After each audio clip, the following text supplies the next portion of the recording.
nhón xong rồi liền. Nhón không? Cái tổ. Cái chẳng tao cũng khăn lông to thế nào. Là ô tô nó xí. Nó xí có cho nên được không à. Nó được nhưng mà cũng giống tay của chúng mình vò xí à xí mà. Đúng không? Tay chắc một ký sao khía theo chú lọ bên nó. Đấy thế là cái da của mình trở này cái môi sọ. Nhớ mà. Cho linh hữu nó giờ cho một ký sao khía thế có gió chú lọ nó đấy. Nó bát cơ đi theo hả? Linh hữu nó nè. Ở hai cái gió ký hữu nữa. Ký hữu tại vì là chế nữa. Thì cái ký hữu bên nó thì Thế tôi dùng cái gió.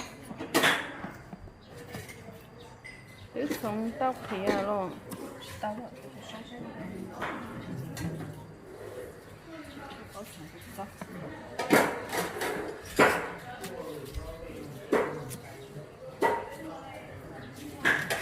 cho nó nên tí tôi chơi những cái mà tôi kia chẳng hiểu nào trả chơi với chị tôi kia với ông kia tôi chỉ hai thì nên tí mà tôi kia Ký sữa có đi cha. Đúng thế nha, ký thì ta ý dạ. thì bây giờ chị tôi kia bây kia thì chúng mình nó Ký sữa trả lời của dân xã. được không Để xin liên lời tranh chơi. Chính nó. Ký hữu kia.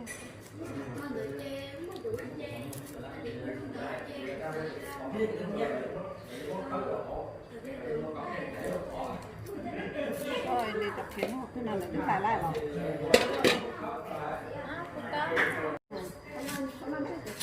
Nè, bây giờ chút tủ này. Gió thứ.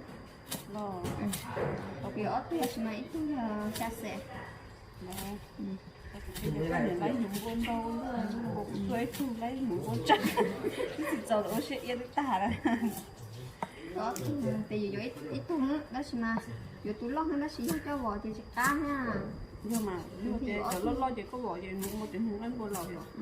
Chúng nó cho vô kín nhủ nó. Xong có gió cái tao đu. Thế thì Sắp cho đi.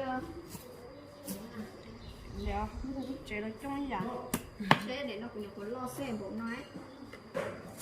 Nhưng mà nó hỏi không khi chú nó hỏi chúng cũng chỉ tôi á thế Dụ bố sắp đó.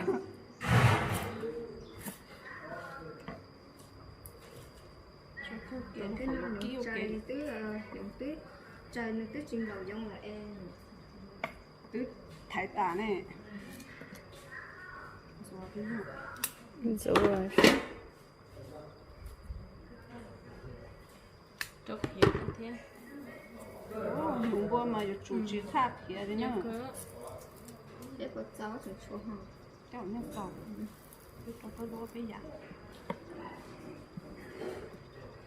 ok nó nè cái số này có cho cái tứ là rất lo sợ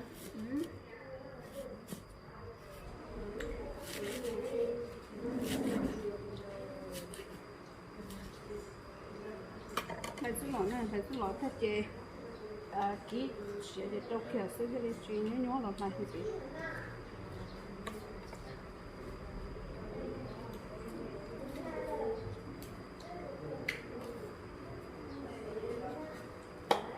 Và thế có gió thế kêu nó sẽ lọt tàu nữa. Vô kín vô nhủ nữa.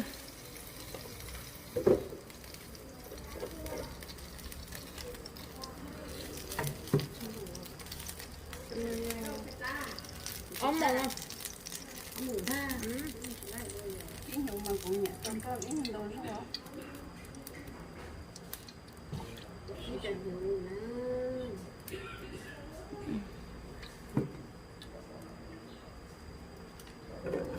chà tôi mua gì lo đua nó nhà chúng nó nữa nè Không phải là gì tao. mua ít nhưng nó sao lúc nào họ Làm á. Và xì xế. Chạy chạy ký hiệu nó tiêu bù sao. yếu Chạy đi. Sao nhá dùng lấy.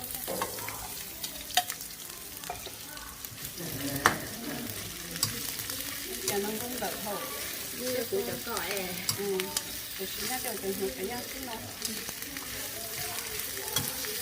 để nó có chứ tao có nó Biết thiệt thiệt. Cột gió thiệt tinh thiệt cho đủ thiệt.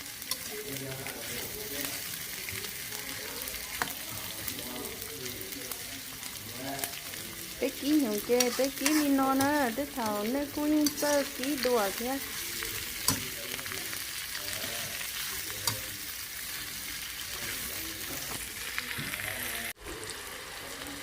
Rồi hiểu tao thiệt. các cái lực cái lực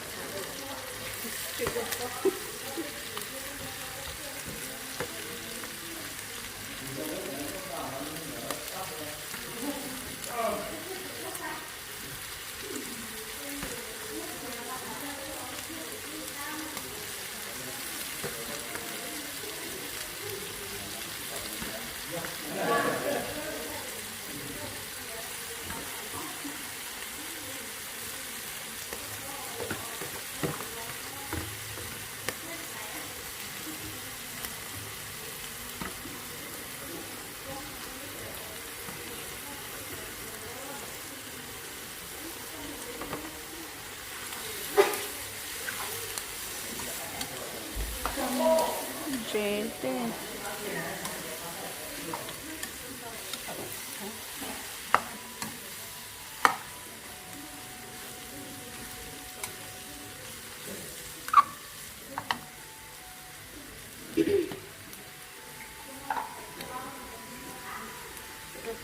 cho khăn nó thì chỉ cho cái thôi thôi cái không có khăn nó nữa cái gì nó cũng chỉ cái này là nó khác thôi.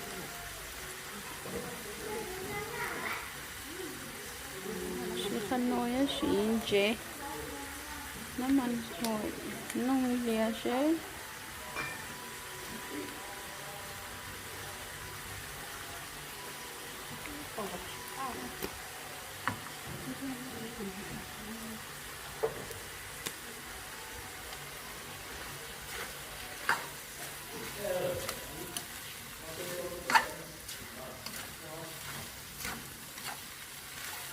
đã tỏ rồi ạ. Tỏ gì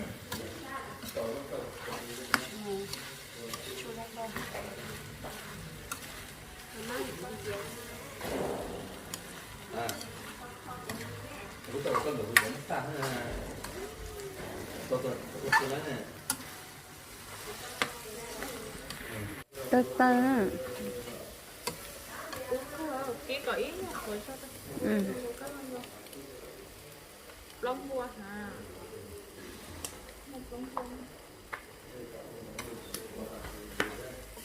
Đã điện mà ít nho lụi sao lại cái cuốn về. Ồ. Tơ tơ á.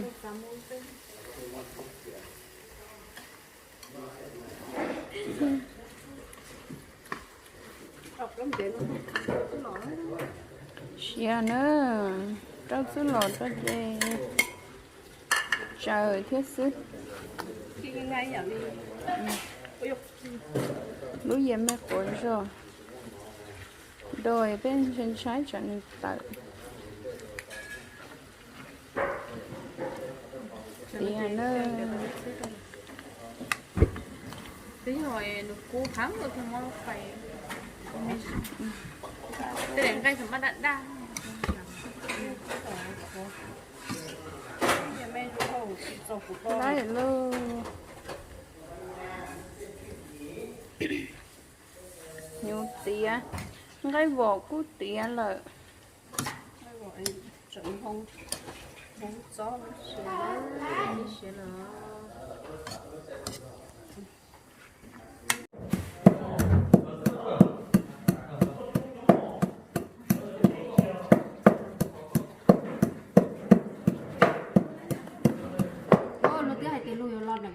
lấy nữa.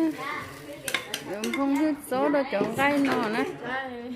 chỉ một số lọ cái bé chỉ không số lọ Cái này tôi đã chơi rồi. Ừ, chỉ một số lò này. nè nè mà chẳng biết tôi vẫn nè Không có. ôi chắc có chỉ tôi tí ư nè tôi chỉ đa con nè bây giờ muốn là cho lỡ đa quá chỉ tiền Tôi mẹ. cứ để có bao nhiêu tấn no nè cứ có tấn no Nó cứ đã ứ nhau. dạ mày dạ nhà bé mày dạ dạ có chỉ bỏ Cái cột tổ kia. gì cá cơ nữa Cái sát thôi mà chợ. Trước khỏi cho. Chúng chưa có tốt tí. tao tổ có gió nè rồi Ủa xem bỏ cái này nó không xuống này rồi bé tụi mình sẽ rong á xem bỏ ấy họ bé phải chơi bóng lên cái tàu để là chè một về để xong rồi đó mà tự biết tao cái gì xuống cho tàu cái gì xuống đúng mà cái chung cái ăn này lại bọn trái lại họ đợi có tiền nữa không hút gió cũng nó tiền ta đi rồi nhá xin nó sẽ có cá xin số liệu Bác chồng gồm mỏ hả mà. vô cơ mua một mò sao lấy những bao tiền tí cho nó lâu rồi nhẹ lỗ ta giờ tôi mua mò xứ sẽ đợi nó tàu Bác rồi. cơ nữa giờ Bác cơ á. Cho á. bên trái ở đâu kia còn nên cái tổ tá tổ cho họ lúc tay đó tổ tá chỉ nhớ còn cái xanh xanh nè đây viên đầu lúc tay nè ê cú hát chơi te có món hàng hay tổ lúc ta cho sầu lúc tay này có hai te chỉ mua đầy ta nó phải không hay tổ tá nó hay con cái số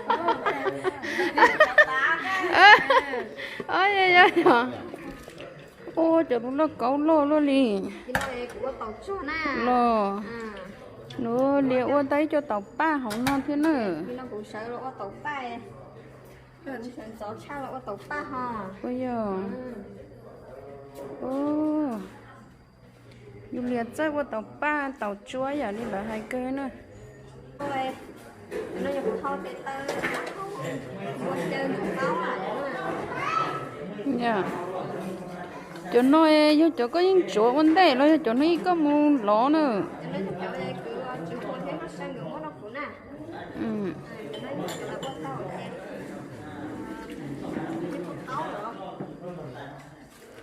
gì khác cái nó con xăm bùa là chỉ tê tâm bùa hay chân choเขาý chữ cho bé chỗ mong nhưng ý chữ nó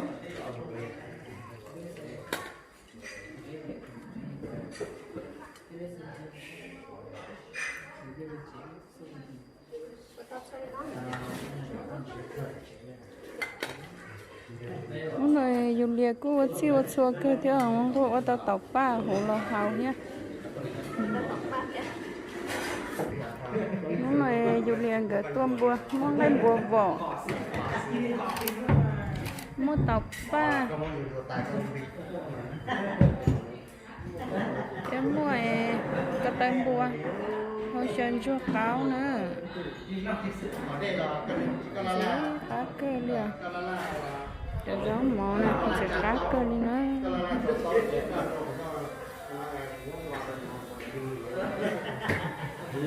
để cho chín nhanh là cái rau lúc trong tuần nọ nữa cho lòng phía ly phía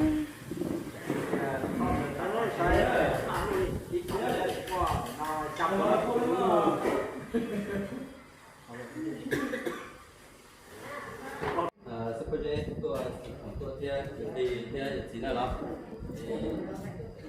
sẽ tôi cho tôi chế nhưng mà mỗi lần mà tôi mua tôi chỉ mua được theo tôi có cái nào là tiền mà tôi chọn tôi mình là bán hơn nữa để chúng tôi có cái nào đó nên hay dùng chế là để đi từ món bên này thì học bể sự tôi chơi với nhau như chụp con tàu là mà chạy anh chị lần tháng đi chụp những một cái chế mù nè để ba chỉ riêng ha để trả là con xe này tôi cho nó tập luyện thì cái này tôi cho có thì phẫu theo bé là bé mà yên lẩu là chỉ mà cơ hội ta bé học qua hồi như này thì một cơ hội chỉ là đặt gì qua thì tiền một cái sản phẩm quáจะมาหุ่นสีนั่นแหละเป็นหุ่นเลยนะคือเป้แล้วเขาก็เลยนั่นแหละสิคุณน่ะจะเป็นเนี่ยชัวร์จะเป้จะเป็นชัวร์เป็นดอกก็เนี่ยบอกชัวร์จะเป้พวกวัตถุดิบจะเขาเนี่ยมันจริงๆจะหายแล้วถ้าสายจันนะเป็นเดี๋ยวมาหายก็ตั้งชัวร์แล้วก็วัตถุดิบสิคุณเป้เที่ยเป้เขาจะขอหายย่อสิย่อแล้วก็สมองต่อมาจ่ายมันจะต้องจ่ายทุกเดือนแล้วมันควรเราซื้อชุดแต่ละจาน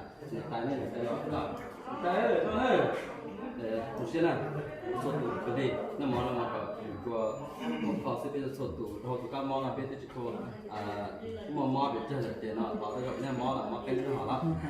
我正到还有也还个几个月多小个这大了宝个人那个这个对吧？这别的这种这很多了，都小个了，刚好这几个什么ที่หนึ่งตัวตัวเป็นเสด็จนอกที่หมดเลยจนเราเนี่ยสองก็โอ้โหมีก็มีหมดเลยแต่นั่นแหละผมได้ก็จะมาถือจะมาต่อสายแต่มีก็ลูกเชี่ยนชาวที่นั่นจนมาได้ที่นั่นเลยน่าเป็นมันตาจิตตาตาเนาะเราเนี่ยเราต่อสายอารมณ์ที่นั่นอย่างไรได้เฉลยเชียร์แล้วแต่เนี่ยตรงเนาะđây chế xử lý thu nhập chế tia dùng địa tia rồi tôi nhận ra đi rồi tôi cho mùa đó đúng không mùa phải như thế nó tan cho nó tia cho này chế cho đâu ai sẽ nào cho tôi phát thì nó có mùa nó tia tao nó sẽ được có ít ta khi nó tia tao cho phần tao rồi cho nó tao cho mấy ông cũng chế nè cho này chỉ nhẹ chỉ chia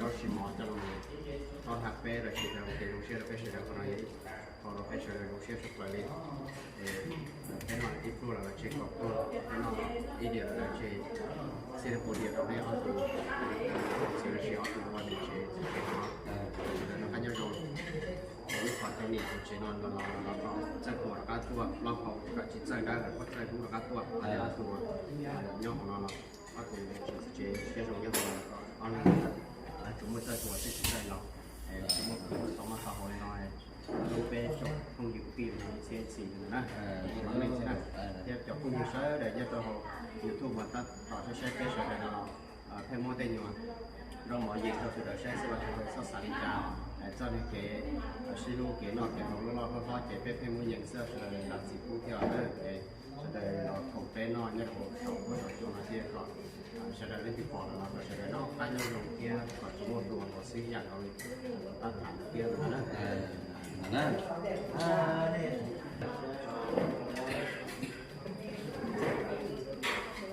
chế đó tôi ta mua cha rồi cha nó lấy một cái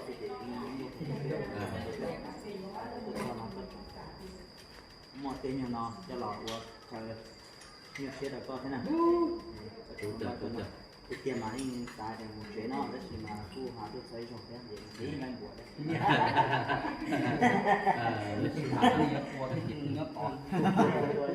nhớ tỏ theo